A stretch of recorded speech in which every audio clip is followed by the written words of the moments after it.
Welcome to She's Got Guts, where functional nutrition meets ancient wisdom to bring you grounded insights and practical tools for your wellness journey.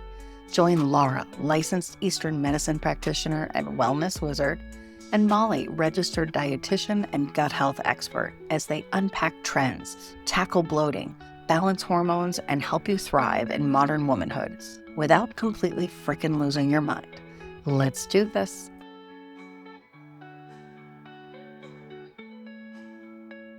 Today, we have dancing queen Katie Sutherland of Womb Wellness Revolution, helping us harness the energy of the womb as a spiritual compass and answer our questions about pelvic health, my abdominal health, and the nervous system. Today is all about the core. Welcome, Katie. Thank you. Welcome. So happy to have you here. Yeah, I'm so happy to be here.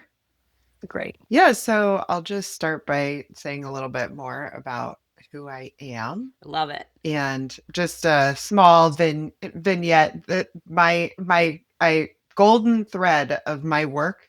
It just always brings me back to our core and our center, from having gut health challenges in college to then going on this path once I became pregnant and postpartum healing and everything, just needing to really tend this core part of my body. And when you're working on it for yourself and you're a massage therapist and a health coach, guess what you end up studying?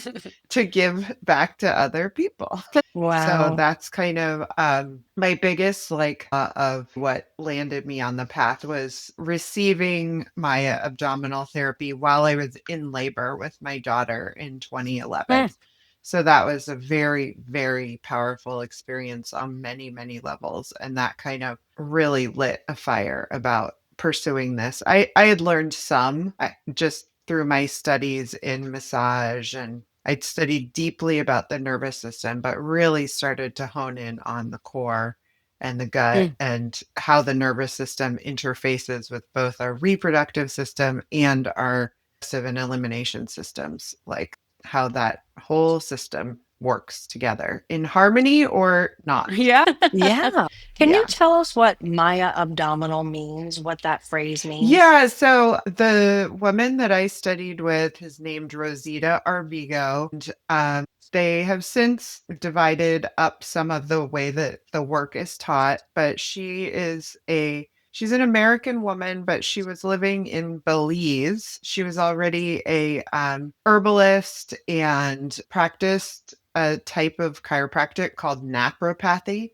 This was in the 70s. Cool. And so she was living in Belize off the grid in the jungle and she was bringing Western herbs to set up a apothecary there and do herbal consults, but heard about this Mayan healer and started to hear about the Mayan midwives. And she got interested.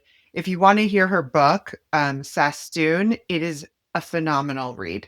I mean, she is absolutely like a visionary for what she did. She basically bushwhacked through the jungle at least once a week and went and stayed with this little tiny Mayan guy, and he lived in a very humble home in the jungle, and she just said, "Hi, I'm here to learn." And he was like, "Go away." And she just kept showing up, and she's like, "I'll help you with your herbs." And he was like in his 80s at this point. Wow. She ended up fostering a friendship and eventually apprenticing with him. And with her commitment and a number of other people getting involved, they absolutely saved Mayan medicine in that area of Belize. So the Maya lived from the Yucatan in Mexico all the way down to Guatemala. And so she really focused on Belize, but that medicine was on the verge of going extinct because all the people were just going to hospitals and thought that was witchcraft. And they all think it's witchcraft until they show up in the middle of the night, like the hospital couldn't help us. Like, what do we do? And he would help them. And he knew 500 herbs by heart. Couldn't write his name. He was amazing. And so she got to study with him, and her magic was translating it for us in the West. Mm. And he gave her total blessing to like share this and share the other midwives they were working with their work. And so she started bringing them to the US, and then she started teaching it. And, she would learn the techniques that we do on the belly and on the back. And then she would go research like, well, what ligaments are we working on there? Like what system is that affecting? So that, she really translated it between our Western science and Western anatomy, and then with the traditional medicine. So I've studied that for a long time. I've done most of their trainings. And then I also studied with Tammy Lynn Kent, who is based here in Portland, and she does the holistic pelvic care. And so I kind of marry the two of those together in my practice. Why did we never do that when you were in my clinic? What is wrong with me? Why did we never trade that? Like, now that I have you sitting like this and we're not running around between 3 different rooms like chicken with our head cut off, being so calm for holding space for others. What was I thinking? We can do it now. Okay. We can still do Yes. it. So I'd love to just kind of get a better idea of your work with the womb and kind of how that relates to the core of womanhood, and how we can kind of find that sacred vocation and all the things that you so clearly and beautifully talk about in your branding and in your message. Yeah, so I got this really from the Mayan philosophy, but I've really come to realize that the womb space for a woman, I mean, we create life from that. It's as powerful as our hearts in a lot of ways. And it has, of course, because of many reasons, not been given its due respect and honoring from the minute, we begin bleeding as girls and all the way through menopause and beyond. The womb for me is like, so this I'm going to get a little more esoteric and energetic, is like, for me, yes, I have a strong connection to my heart, and I was a yoga teacher. I've done a ton of work with the chakras and meditations that are heart based. But for me, if I want to really hear my own inner wisdom, I go deep into my pelvic bowl and into the womb, because the womb seems to always know. I can't tell you how many clients I've had, young clients, who are like, I don't know, I'm in this relationship, I don't know, and like they're getting UTIs or yeast infections all the time. And then, they break up with the person, and of course, they're having probably less sex, maybe, but also they're like, my body was telling me. Yeah. Like my womb was telling me that something was off. I've had, hundreds of women have told me stories like this. Like, I knew I couldn't hide anymore because I was having like debilitating periods, or I knew I couldn't get away with this anymore because every time I went to work, my stomach was just like in knots and having all these GI symptoms. So really, I feel like the gut and the womb, like it doesn't lie. Mm-hmm. Yeah, you're like, I feel that in my gut. And you're like, no, actually, I feel that in my womb. My womb is telling me, my gut is telling me. I'm curious, Katie, when you're working with people, to hold space for that in a world where our nervous systems are, in kind of this low grade fight or flight all the time. When you are addressing that, how much time do we spend, educating people that their nervous system is oftentimes the driver for a lot of how you sink into being able to listen to your pelvic bowl and its energy that it holds? Right. Well, first, because I have the way that I work is hands-on, one-on-one, and in circles too, but I can really guide people into that place where their nervous system, like, oh, see, this is really what it feels like to drop. Like, as one of my teachers says, you feel that plop. Like, let's plop it's in. like like you're not kind of up here Mm-hmm. from the busyness of your day. Like you're really like Yeah. down in the body. I have the opportunity to work with people so they have that palpable. And then my work has a lot of self-care practices that I teach people to be able to force that at home in between sessions. And yeah, like as I'm saying, like the womb is everything. Like the nervous system is also everything. Mm-hmm. And as you guys know, as gut specialists, the nervous system is so influential on the gut. Mhm. And we have all those things, butterflies in your stomach or Mm-hmm. it's twisted in knots. It's like, well, that's like a real feeling. And there's like a real physiological that happens as a result of that nervous system being tuned to come into rest and digest. It's like rest, digest, and healthy cycle, healthy flow. Yeah, it reminds me in, traditional Chinese medicine, we talk about the jing, right? Like our life force we've been given from our mother and our father, and it, resides in the container that holds the jing in our body really is our kidney energy. The container of the Mm-hmm. kidney holds it. And, what else does our kidney do? Our kidney regulates a lot of our stress hormones. Those glands that sit right on top of that are a big part of it. So they, kind of switch back and forth. And what's interesting is when we think about the womb in Chinese medicine, the Jing also helps with regulating the timing of our menarche and the timing of our ability to get pregnant and the timing of when the baby comes to actually give birth. And then also when we start to decline with our perimenopause and menopause, like from menarche to menopause, the Jing is the dial and your nervous system is clicking up or down to make sure that Jing is dispersing appropriately. But I'm curious, when Mm-hmm. you think of systems, especially with like the Mayan stuff, and you mentioned chakras, and I just want to open up a woo-woo space for you to kind of explore a conversation. You don't have to spit out information, but just kind of how you feel like with that mind and heart and womb connection and the nervous system and how we're having to move through the world as women right now. Like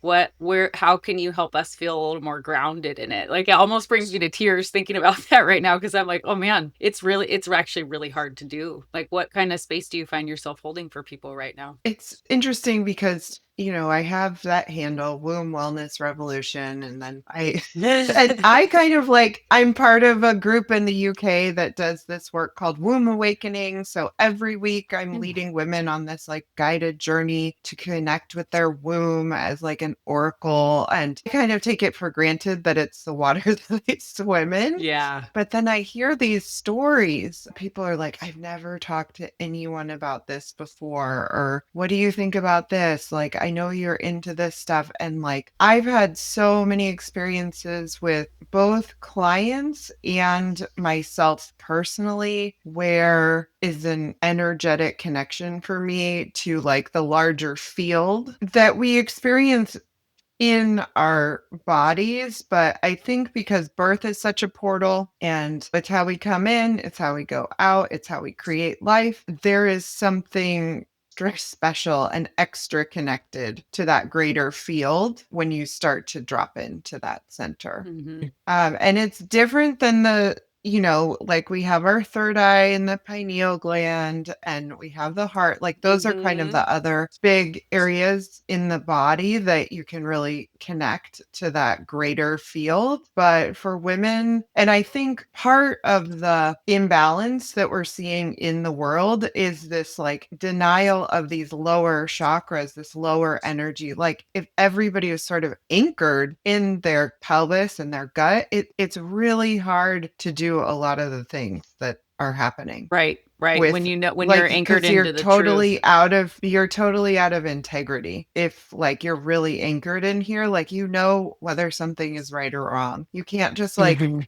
think you're like, oh, that seems good on paper, but like your whole body's like, no, stop. Mm-hmm. And I think the more women and the more we can talk about this and the more we can just bring it out into the light, the more we're going to just be operating from that place. And my hope is that things can shift. Yeah. Yeah. Yeah, Yeah. they better. We're kind of a little bit under attack right now. Yeah. We have Hmm. to hold Yeah. strong. And I think there's definitely the last since 2016 been more of a conviction in me to be more out in the world about this, more vocal about it, and more sharing about it. And we need more people talking about these things and normalizing talking about it. Like, I have a cold, I'm bleeding. Like, it shouldn't Yeah. be so Yeah. Yeah. You know, Well, I know one of my um, favorite things on being in the clinic was with you was both being perimenopausal and both waiting for our periods to come. I was like, "Can you just are you closer than me? Okay, come here. Bring me your abdomen. We need to just put our bellies next to each other and hum and sing and just yes, my period is coming. Make me yeah. come because this luteal phase makes me want to murder everybody." And it's so good. Yeah. But there is something about that, even some people don't even know that it's really normal to sync up with the women around you. Like there's so much Right. magic that we just, and I hate to use Yes. that word because it is synonymous with witch and blah, blah, blah, but it's true. The womb is magical and the energy that It is. we share. It's incredible. I mean, Mm. this womb awakenings journey, I'm in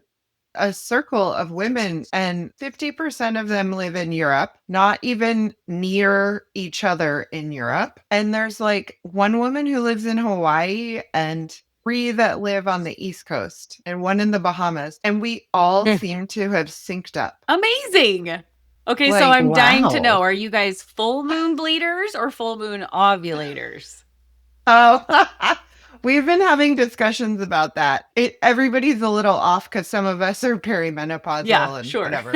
But when we started, we all started together. There's like some younger women and there's a range. I've been most recently a full moon bleeder, but there's so much debate about like what the right thing is and like what's more beneficial and blah blah blah. And I think unfortunately this is also a symptom of our modern times and all the like unnatural light we're exposed to and all the Mm. like the artificialness of Yep. our life is Right. that like we're not really like in rhythm with the cycles and in so it's like is it better to bleed on the full moon or the new moon, like Depends on if you that you're like to even howl when noticing those you, things yeah. that you're noticing those Yeah. things is great.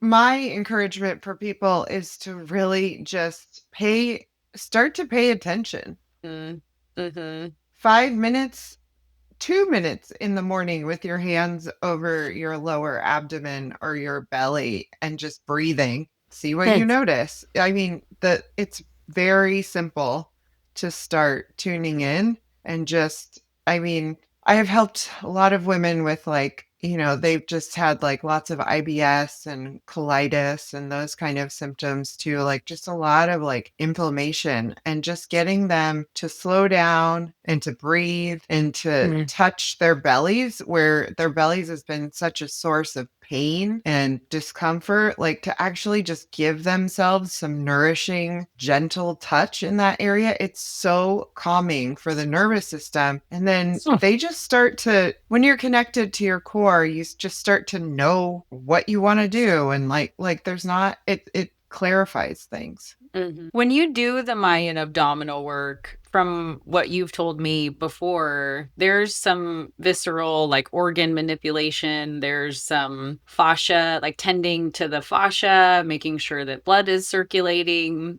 And I'm just thinking about how we are connecting back into gut health, like you just mentioned with the IBS and so on, keeping that thread of the nervous system going. But when we do work like that, we're getting to the womb, you do have to go through all those other organs. And, when you see Yeah. people on their like healing path, do you see them kind of toggle back and forth between, I'm tending a little more to my gut? The thread is always I'm tending to my nervous system, but are you like, okay, let's take some time and really give the messaging to the gut right now, or certain times of the cycle that maybe we would pay attention to that more or something along those lines? Right. Yeah. So, what I've seen with the gut and like reproductive health is a lot of women will come. I worked at a fertility clinic, like an acupuncture fertility clinic Mm. in San Francisco for a Cool. number of years. Women come in with the goal of wanting to conceive, carry a pregnancy to term. We have to do all this foundational gut health and nervous system health work in order to even get them to a place where they can. So the gut, I feel like if the womb's like a plant in your garden, like the gut is the garden Yeah. that the womb is like inside of. And so like, because that's literally your interface with the outside world is the gut. Mm-hmm. And so it's like, what are you taking in? What are you able to take in and utilize? What are you keeping out? You know, some of it is like, what do we need to get out of here so you can take in the nourishment, so you can receive the calming state? You know, it's like, it's definitely known in the fertility circles and holistic fertility that like gut is the number one thing to address. Yeah. And what came up for me when you said that, in, thinking about what little magic pieces maybe people don't know. And one of the things I just thought of was, your menstrual blood, or what we call the heavenly gui in Chinese medicine, is essentially a way for you to detoxify. So, Yes. every month, this is a phrase that you taught me and it's been in my head forever, but every month you get your report card. How did I do? Your period comes and you're like, well, obviously it's really clotty and my breasts are super tender. So I wasn't exercising and I was drinking too much and I had too much sugar. You can kind of connect those things back to the symptoms. But I just love that we can think of it as a way to release on many levels. Yeah, the cycle. So in the Maya abdominal work and in the holistic health coaching, it's like the monthly release of all the uterine tissues really is an opportunity to cleanse every month. And so during the cycle, like how you nourish yourself during the cycle will be reflected in what it's like to have your period at that point. Like, are you completely wiped out and exhausted? Are you just like coming into your bleed time on fumes? Like, it's also just looking at your life. This is like a cycle syncing thing. If you are still bleeding, to like, okay, like when I'm ovulating, like in the middle of the cycle, that's like your peak energy time. So like, what can you do? Like, that's when you go out all night. Like, that's when you go have super fun times. That's when you plan your birthday party. That's when you go do the things to the best of your ability. That's when you give your presentation at work. They've shown that like you're more magnetic, you're more confident at that peak time in your ovulation. And as you start to wind down into what we call your inner fall, your inner autumn, you wrap up things from the month. It's a time to kind of start to pull in, take your exercise down a notch, all that stuff. And then by the time you're bleeding, you're like, cool, I'm ready for like bath, Netflix and chill, have dinner with one girlfriend who's really like good for my soul, that kind of energy. And like, sometimes it doesn't work. Sometimes you have to give that work presentation on the first day of your bleed. And, that's just life these days. But to the best of your ability, and if you can make a choice about it, like really just syncing up with the moon and your cycle, you're going to learn so much. So much. I've always found that ovulation is the best time for me to show up on social with my face. Like, I find that I'm so much more articulate and I'm like, I feel more confident, and I'm like, okay, I'm batching face videos during ovulation. I'm just getting them all done, because then I'll work on them during the luteal phase when I don't really have a lot of energy to move around. Then we'll, piece them all together. Yeah. That's definitely, batching content based on your cycle. That's like, it's a good idea. It is. I'm like, I love it. Yeah. Oh, man. Oh, okay. And what about the nervous system more in depth? So how do you find, like, what are some of your favorite ways to teach people to regulate the nervous system or to get in touch with the nervous system? Because a lot of what you're saying is really amazing, like taking that time to just kind of listen to your body and reflect on, how your month went and all of that. And I think even just those little tips are a huge insight for a lot of people. So give us some about the nervous system. Yeah, totally. So, I mean, the nervous system could be, there are hours and hours of I content. know. It's a deep topic, but I think one thing is also just listening, noticing.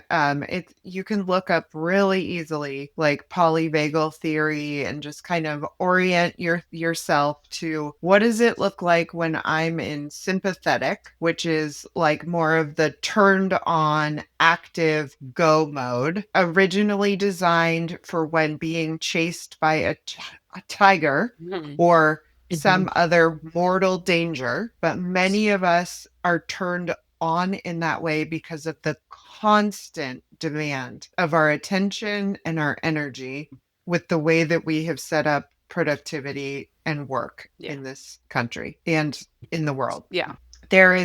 So knowing what your flavor of what it looks like when you are in that sympathetic, like I cannot sit still, I'm just go, go, go, go, go. For some people, that's like a very mental state. For some people, that's a very physical, like they literally have to move. Like I got to go on a run, or I got to, or they have to get out of there. Like they have to leave the situation. And then knowing, well, what does my body feel like when I'm in parasympathetic? And parasympathetic, and this is like a way oversimplification because it's constantly switching on and off based on so many different things our body is dealing with environmentally and energetically and chemically. Yeah, So, the cascade of hormones takes time too. Yeah, the cascade of hormones and stimulus to the nervous system. So the other side of that coin is rest and digest. Parasympathetic. Like, what does it feel like in my body when I can just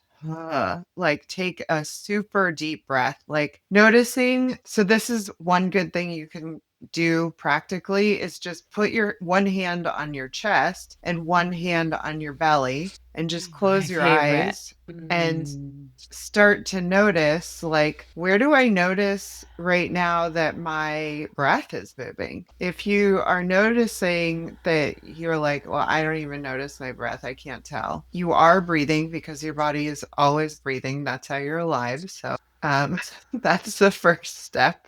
So if you're really like, I don't feel it, you can start noticing the air coming in and out through your nose. And then you might start to catch like that your chest is rising and falling. And then as you notice that your chest is rising and falling, notice if your belly is going down below the rib cage, all the way down into your belly. And not in like a forced way, but just like you're noticing the belly is moving with the breath. That is when your body makes the bridge breath-wise to parasympathetic, is when you feel that breath come into the belly. Then the diaphragm is really leading the breath and you're not just up here like which our bodies are so smart and need so much oxygen to work that we'll do anything to breathe, but we can walk around like breathing up here and then you wonder why your neck feels tight and like all of this is just like that is one good way. Some people who do really have like that fight or flight, like flee tendency, do need to go do some sort of like burn it heavy exercise, burn it off. Take a brisk walk, go on a run, cycle. Like that really does. They need to get that energy out so that then. But the key is that you get that energy out, then you come home and you relax. You do not keep going. Yeah, I was going to say. And that's what, I saw it constantly when I was teaching yoga. It's like the people that skip savasana. Yeah. Cool. Why? You so earned it. All. That's the best part. Yeah, exactly. I am totally one of those people. You get up and go. Like, you don't enjoy your... I'm not in a class, but when I'm doing it at home, oh my God, no. Yeah. No. So starting to, and it's like a training. When I started my craniosacral training, I did a 3-year deep dive into biodynamic craniosacral. I had no idea what I was getting myself into. It was massively life-changing because I didn't know that I didn't know how to relax until we were doing those nervous system things I was just doing for like 45 minutes to an hour at a time. And people are snoring and I'm just laying there like stiff. You're like, I don't know what to do. It took me, I don't know what to do. My body, I never teach me. My body's like, I don't know what's next. And I was like, My body feels like it's like a stiff piece of board, like laying on this table. And like, I just couldn't tolerate laying still. So it's like slowly. Yeah, you Like gotta be if so it's gentle 5 with minutes. yourself. Yeah. And if you do have that feeling, like, I just can't lay there, like tense everything up. If you tense everything up, it has to relax. And you'll feel that sense and take a really deep exhale. And like, just like, you'll feel yourself drop more. So those are like, if you're really one of those like pusher, wound up kind of people, those are some things. Or pushing against a wall can be really good. It's like getting that activation energy so that then your body can like discharge that and then come into a more coherent and resourced state. One thing I found super helpful too and it was actually when I was pregnant that I noticed this the most because I was still in the practice, running around from room to room and I'd be like, all right, I have 5 minutes to rest. And what I found was that if I was to, the belly's all uncomfortable, you can't really sit down. But what I would do is I would add in legs up the wall. And it is surprising, if you do have a short amount of time and you're like, I'm one of those people who my visceral body doesn't quite know what step is next to get to relaxation. There's something about how the blood returns back to the brain, something about the jing and the ability for the body to be able to just quickly go into fight or flight. It's like it's a weird passageway. Like for some reason, when the bottom of your feet are towards the heavens and the energy is coming down, maybe it's that the back is against the earth energy. I'm not really sure. Maybe it's just the fact that you aren't under the effects of gravity as much. You're like, okay, let's flip everything upside down. And the body's like, what are we doing? The lymph kind of engages a little bit. I guess it maybe gives the deeper systems a chance to engage, right? Like the more yin, like you literally are flipping upside down. You're going more yin instead of up from yang. And then the jaw is always one that I've noticed that when I don't recognize how much I'm clenching. So to get to the next step, often I'll clench my jaw really, really tight and scrunch up my face. And then, kind of do more of these with legs up the wall. And for some reason that vibration and the tensing and the releasing is like my body going, oh, I see. We're tightening, but we're also releasing afterwards. And even that Kegel action, like my jaw and tighten up the Kegels and then relax, and it always just feels so much better. I don't know, little tweaks. Yeah, the legs up the wall is a great example. I give that to a lot of people. And I think also like structurally, when we're standing up in gravity, there's so many muscles that are moving to stay like contracted to keep us like we're all sitting up. We're all using muscles, even though we're not really actively doing anything. And when you lay like that, like the entire pelvic bowl and all the fascia coming in and out of the pelvis can relax. Yes. And then all the way up the entire spine, which your parasympathetic is in the cranial section, the cervical section, and your sacrum, and then your sympathetic chain is all in the thoracic. So you're letting all of that relax and be like supported. And I think that is definitely a huge, quick, easy way to make that transition. Can you explain more when you about don't what have a you lot of mean time? by the thoracic being sympathetic and the cervical being parasympathetic? Oh yeah, so what system are we in there? The nervous system. So the actual like sympathetic ganglion are I see what you're saying. come Okay. out. Yeah, so like kind of the central command of your sympathetic is more oriented towards the thoracic, and then the parasympathetic chain of the ganglion are more in your cervical down into your sacrum. So that's like one of the reasons they call it craniosacral. It's like because you're working with the parasympathetic chain to help relax the body.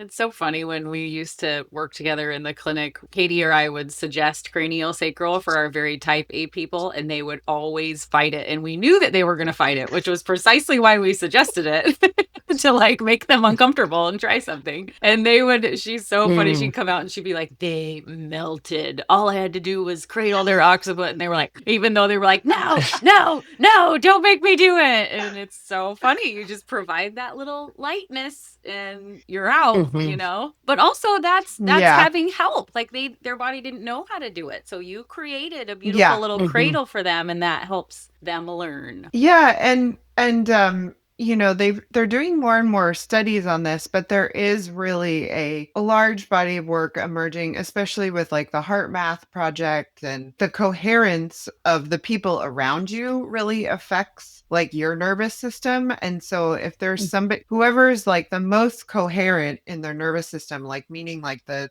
healthiest expression in their nervous system of like a well-regulated nervous system, people will entrain to that. Okay. I like that.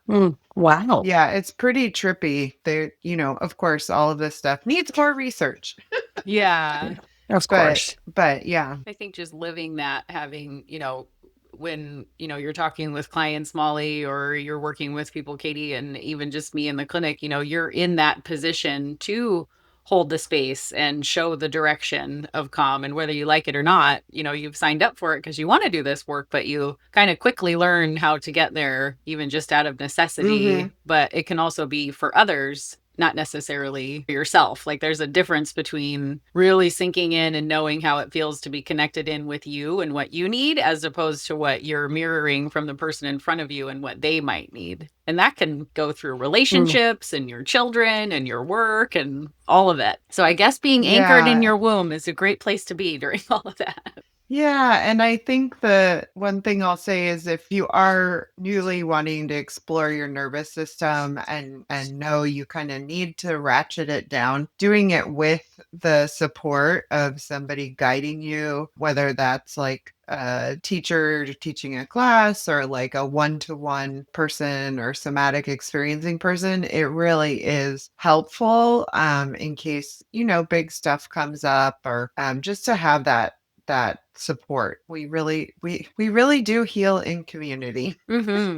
And sometimes I think people might go into modalities that really are meant to engage you within your parasympathetic, like a simple massage or acupuncture or a float tank or going and getting a lymph drainage or even just getting an IV. All of these things, if you can look at them as an opportunity to allow your nervous system to train, as opposed to just like going through the thing. Like, oh, I'm going to get my monthly massage. Okay, well, crush it. Do the best you can. Like maybe do a walk and make yourself really exhausted, or if you're one of those type A people and you got to burn it off, like go burn it off before you go in. Then you'll get super deep. Yeah. Smart. Yeah. Kind of work with what your C's are, I suppose. Work with what you got. Start where you are, right? Yeah. I love it. This has been awesome talking with you both. This has been awesome. Yeah, thank you. I thank you. One thing I'm curious about, if you don't mind sharing, Katie, is when our hormones are predictable, so to speak, like when we have a steady stream, when from menarche to perimenopause, and then perimenopause starts and we're doing a lot of, relying on our endocrine system and our nervous system and a lot of our glands regulate a lot of maybe what the hormones can't do anymore. It's doing double duty. I'd love for that to be tangible for people within your bubble, if that makes any sense. So, what I kind of imagine is like, okay, if this is where, that parasympathetic nervous system connects in with all of our glands in our body, it's normal to see cervical tension. Like, how else can we tune in to when our nervous system is off if we're already trying to figure out what the hell's going on with our body? I kind of call this the chicken or the egg. Like, is it my hormones or is it my nervous system? Well, usually it's probably a little bit of both, but you're probably in one of those states. So how do you make it tangible? Be like, okay, I need to regulate my nervous system, as opposed to maybe I need to nourish my system for my upcoming cycle, or where I am with that. Do you know what I'm saying? Yeah. So I think it's like a two-pronged approach. The nervous system, responds quickly and in the moment. Yeah. And the hormones are slow, but have a more global reach. And then perimenopause, I mean, the gloves are off, man. I don't know. It's the chicken or the egg. You're like, I don't know. It's just the tip of the egg is in. That's all I know. It's just it's like the Wild West, man. I can't believe sometimes like I'll have straight because I'm right in there. I'm 48. I'll have some weird symptom and then be like, oh, that also too. Okay. Like itchy ears or like, you can't believe where these estrogen are and how the estrogen and progesterone and testosterone even are like affecting everything globally. And so for a lot of people, if they go through their childbearing years and they have relatively straightforward pregnancies, if they choose to have children, they heal pretty well. Like they don't really pay attention to this stuff because we're not trained to. Right. And then they get to perimenopause and they are like, who am I and what have I done with this person? Yeah. Like, what is happening? Yeah. And so, first of all, start tracking. Tracking, I mean, from the minute you start bleeding, track. That's like, you get so much information. And then, like, the hormones and the nervous system, like, do the things like getting acupuncture, like getting an acupuncture treatment immediately lowers the burden on your nervous system. But over time, getting regular acupuncture shifts your hormones. And so, I think support and doing herbs or, finding if HRT is helpful. But I do think if the nervous system is not managed, it's really hard to get a handle on the hormones because it's just, you're on like a wild stallion that's like run off. Right. So it is a wild stallion. Yeah. So I sort of said both. Which I know isn't helpful. No, it is though, because what I hear you saying is with or without hormone, your nervous system still needs to be able to regulate in a way that, like let's say you're like, I'm in the thick of it. I don't know if I start putting on, progesterone cream or maybe just like setting up an appointment with a menopause informed gynecologist, that in the meantime, maybe I'll start using this progesterone cream. You're like, okay, but also if you are so stressed out and you're letting your blood sugar get super wacky and maybe you have an autoimmune disorder and you're just kind of scraping the surface of tending to that, what do you think your body's going to do when you put in the messaging of this deep global thing that essentially controls everything and none of those systems are in control? And then you go and throw progesterone on and you're like, well, I can't tell what's happening. It didn't work for me, blah, blah, blah. It's like, well, you didn't really give it a good chance. Well, and also, with the gut, if your gut is imbalanced and the nervous system is imbalanced, you throw hormones on top of that and like you can get some really bad reactions.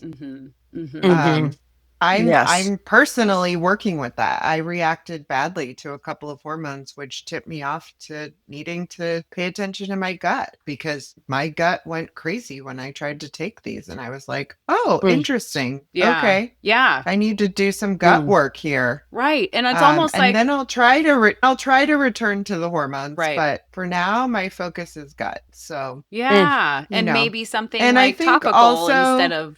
orally for a while while you're doing that. That's exactly, to not shock the system too much. And I think the other thing is we can get really like overwhelmed with the like to-do list of wellness, and so like very small achievable, like if you're like, oh, I'm drinking too much coffee and not enough water, like just make it your goal to drink like more water than coffee. Right. Like the simple, just the simple, achievable things. Like in our family, like people had kind of fallen off the fruit and veggie wagon. So I'm like, everybody needs to eat a cup of veggies at every meal. And I know you could eat more than that, but still, like, it's just these little things that start to move and then those little habits stack. Whereas like it can be so overwhelming to be like, I'm in perimenopause, I have gut and nervous system and I'm burned out and my hormones are whack. Like I need to change my whole life. Like, no.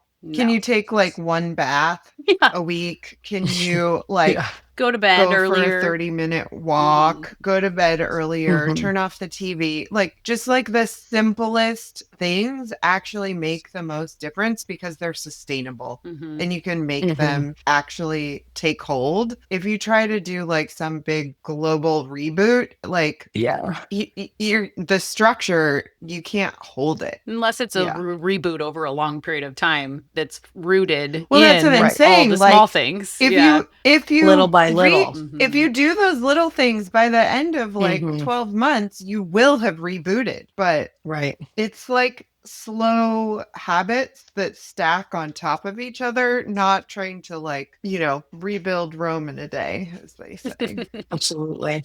That's great. Oh, Katie, you're the best. Thanks for sharing. It was fun talking with both of you. Oh, it was so fun talking to you. And I hope, we can say that again, like little things, incremental things that even on this podcast, we cover so much. And it does that to-do list of wellness. I love how you put that. So let's all go out and do something that is going to be stackable from this. I know that I personally am really going to spend a little more time listening to my body and Savasana. Yes. Don't skip Savasana, young lady. You earned it. Do that not is the sweetest Savasana. spot. Never. Oh my gosh. Sometimes they have to wake me up. They're like, girl, we got to mop the floor. Get out of here. I'm like, what? Okay.